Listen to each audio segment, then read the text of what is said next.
What is going on, everyone? My name is Jared, and today, wrapped in lovely, lovely plastic, we have a package from the motherland, China. And what we have in here is a first for me. So I have never had a Xiaomi device. And in this box is the Xiaomi Mi Mix 2S, which was new for 2018 with the Snapdragon 845, up to 8 gigs of RAM, and up to 256 gigs of storage.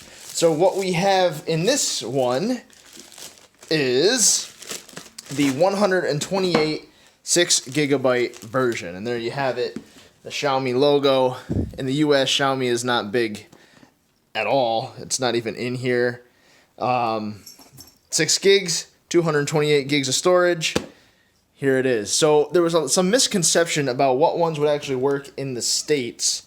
And actually, people thought that only the big model, the 256 8 gig version, was going to work in the States. Well, that is only if you buy the one from mainland China. This should be the global one, which came from Hong Kong. A little different.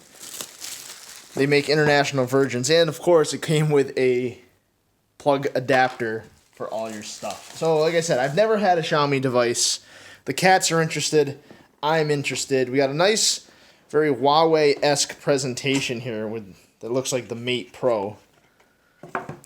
In here it's even in English. Usually this isn't in English. To truly explore is to exhaust countless possibilities. For an inch of progress, we're willing to walk miles. Li Jun. Don't know if that's how you say his name, and I'm sorry if it's wrong. But we got that little info card there. And I think that's all that's there. Yep, just some paper. So before we get to the device, you get your USB-C and USB-A charging cable. This actually does have wireless charging, so that's pretty nice. And you have your brick. Obviously that doesn't work here in the United States, but we have many power bricks, so that is not a problem. Before my cat suffocates, let me put this plastic away.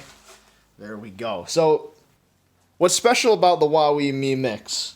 Ooh, there's actually more. Hold on, I'll get to that in a second. What do we have underneath door number 3? Another box. Cats love boxes. Actually, usually phones like this come with a case. We have another info card, some manuals and things, a USB-C to headphone adapter, SIM card eject tool, and a case. I love it when manufacturers give you a case, so then I don't have to immediately go out and get one. Nala's going to take care of that for me. All right, open that guy up. So what's special about the Mi Mix is it came out a few years ago with their first Mi Mix, and they had ultrasonic bone vibrating speakers, which wasn't super functional. It kind of worked. It had bad call quality. There we go. We got this kind of a hybrid TPU firm case. Put that there. So it didn't really work out their first iteration. Second, generation 2, the Mi Mix 2, has the ceramic back just like the first one, has the fingerprint sensor on the back, this amazing full screen display. Now this isn't 2018 notch central full screen display. This is different. And wow, this phone is heavy. Heavy compared to the Pixel and heavy compared to likes of Samsung. It's probably because this back is made of ceramic. So it is not glass, whether it does look like glass, but it's not. No, what are you waiting for the plastic? You waiting? You can't have it, no. Back up. So it is ceramic, and look at that. So you see right in the center, Mi Mix, designed by Xiaomi. You do have the little CE and the trash can down there. That's no big deal. Let me pull this off the front. You got a subtle gold ring around that camera hump. Now, this isn't as big of a camera hump as the iPhone, whether this setup does look very, very similar. You got your fingerprint sensor in the back, right where it should be. On the sides, you got volume. You got volume and power. and the other side's just a SIM card tray. So let's take this off. So this is full screen. And I say full screen because it's not like Samsung full screen where you have bezels on the top and the bottom. This is almost the real deal full screen. And what I mean real deal full screen is I mean absolutely everything. Stop it. You can't have the plastic. You know, you get sick. Fine, go take it. There you go. Have fun. So when you hold this phone up, right now you can't even see it. But basically at the very bottom here, you have the edge of the screen, which is about right there, and you have your selfie camera, which is at the bottom. Now, if you get the white version, this comes in white or black. If you get the white version, this is much more pronounced. But you actually can't really see it. And how they trick you to using the selfie camera correctly is telling you to flip it around. So while this boots up, USB-C on the bottom, downward firing speaker, no headphone jack, no other ports anywhere on the sides of this phone. This does not have waterproofing, so that's one thing you don't get. But I would say I'm super amazed at the innovation in other countries' technology. So there you go. You can already see it. That's the screen, the full screen of this phone. Stop it. There, you can't have it. So that's the full screen. And just for comparison, what I have closest to me is a Mate 10 Pro. All right, get out of here. Get out of here. What I have here is the Mate 10 Pro. So you see the bezels on the top and the bottom.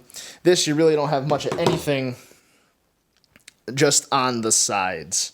So I'm going to go ahead. I'm going to explore this for a minute, and I'll get back to you with, I've never used MIUI. I've never done a lot of this stuff. So it's going to take me a minute to get in here, see what's going on, and we'll go from there. So stay tuned. Okay, so we're back. So that took a lot longer than expected, but that's kind of what you get sometimes when you get a phone from overseas. Getting it through little hiccups and bugs here and there can kind of be a pain. So I ran through an issue of getting my SIM card to activate correctly, making sure the APN settings were correct, things of that nature, and it just took a minute. And getting the weather to work, for whatever reason, I wanted to have my weather work, because who doesn't want to know the weather? And for whatever reason, it would say network disconnected. So go to the forums, all that stuff, blah, blah, blah. Boring. But this phone, man, it's crazy. It feels like the future. I'm there. You even get a notification light, which so many phones don't have anymore. It's definitely different. And I say different in it's not like standard. Yeah, it's definitely not standard Android. I'll give you that. This reminds me a lot of, say, Huawei's skin. And even Huawei's skin isn't bad, but you see a lot of the square icons. And that really is just the influence of Apple in, I would say, the Asian marketplace. The uniformity, things like that, all of them got a little border, whatever. And it's not bad. I actually don't mind the skin. When you pull down your notification shade, you get some different stuff. You get the weather on the top, which is interesting. You got your toggles, and you get your notifications just like normal. So this is running Android 8.0, not 8.1. And when you go into settings, what's different is you have About Phone right on top. And I've never had a phone that just goes to show you its About Phone is right on top. The Android security patch is May 1st. MIUI Global 9.5. 6 gigs of RAM. All of that. Actually, I don't even know if it tells you the Android version. Oh yeah, 8.0. There it is. So, Optimus Prime, Oreo level status right there. One thing I will note is if you're someone who's into group messaging, if you have a bunch of group chats going on, usually my go-to is Android messages, but for whatever reason, it doesn't like to work on this, so I have to go and use Textra. Not bad. I like Textra just fine. I'm just used to Android messages. No big deal there.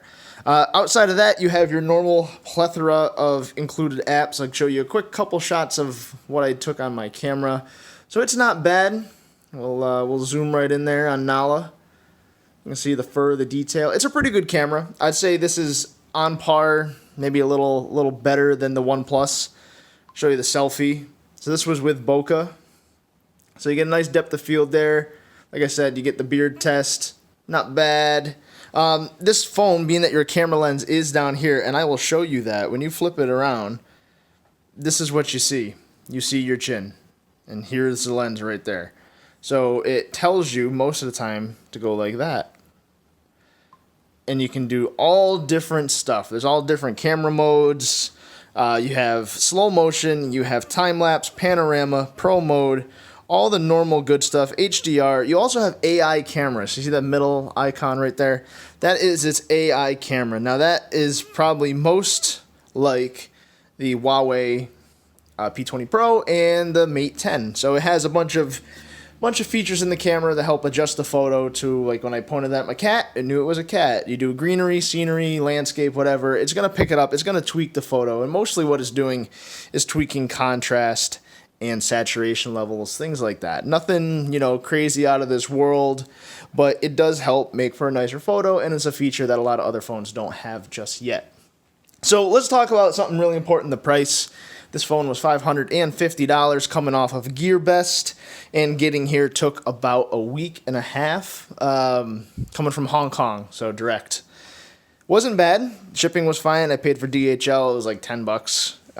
Insurance, just in case it decided to get messed up on its way over.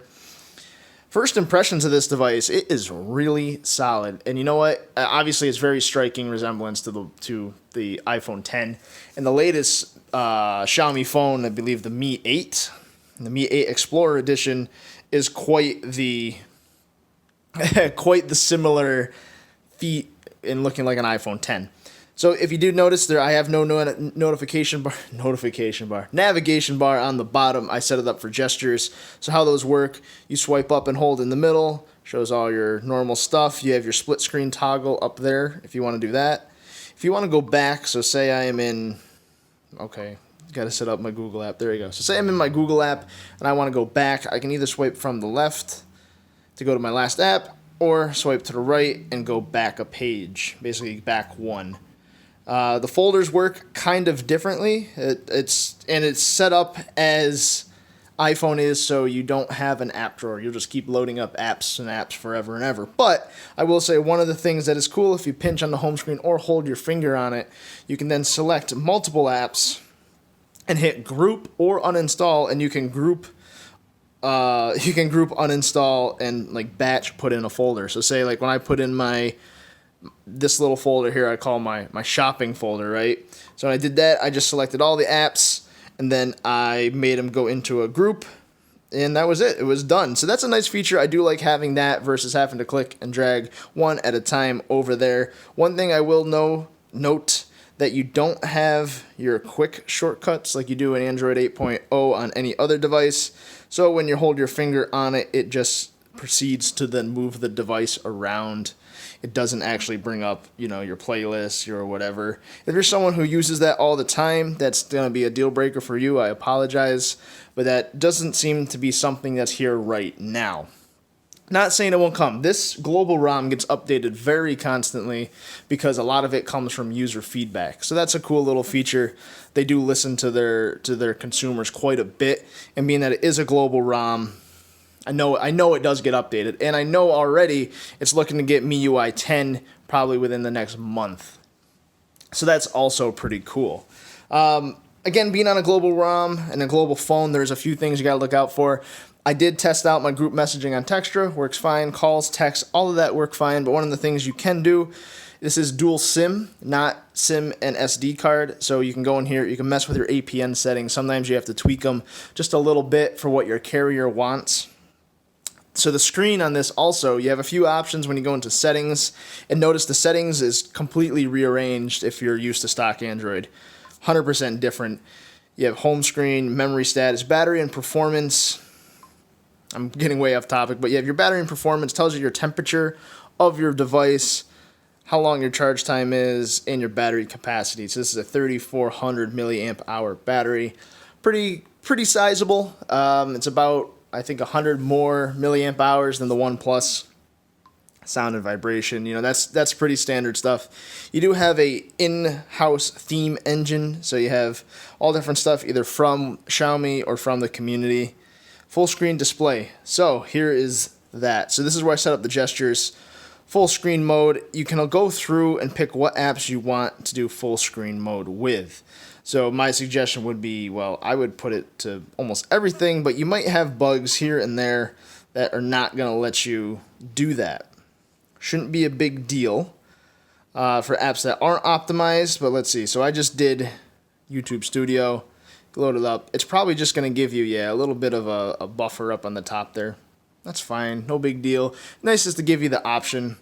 Nothing fancy in dialer.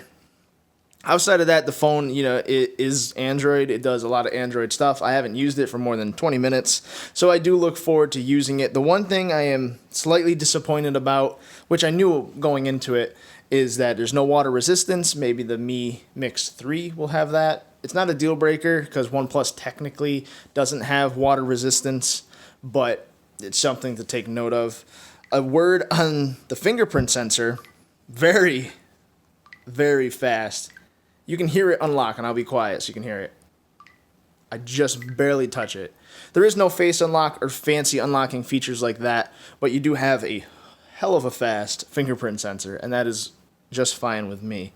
I do wish they did have the shortcuts. I don't use them all the time, but I like to have them.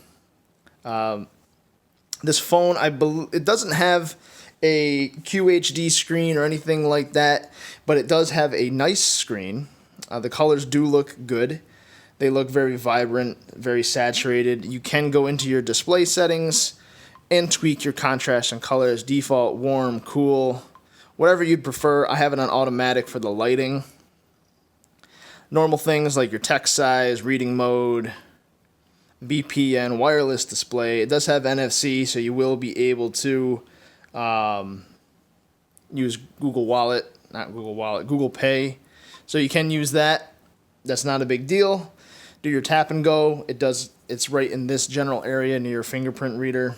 You shouldn't have any problems with that. This phone isn't super hard. Wow.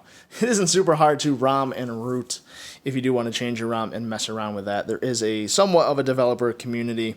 And if you swipe to the left, you get this kind of, I guess, shelf-like feature, just like on the OnePlus. You can add different cards, shortcuts, stocks, take a brief note, whatever. It's pretty much just like the shelf on OnePlus.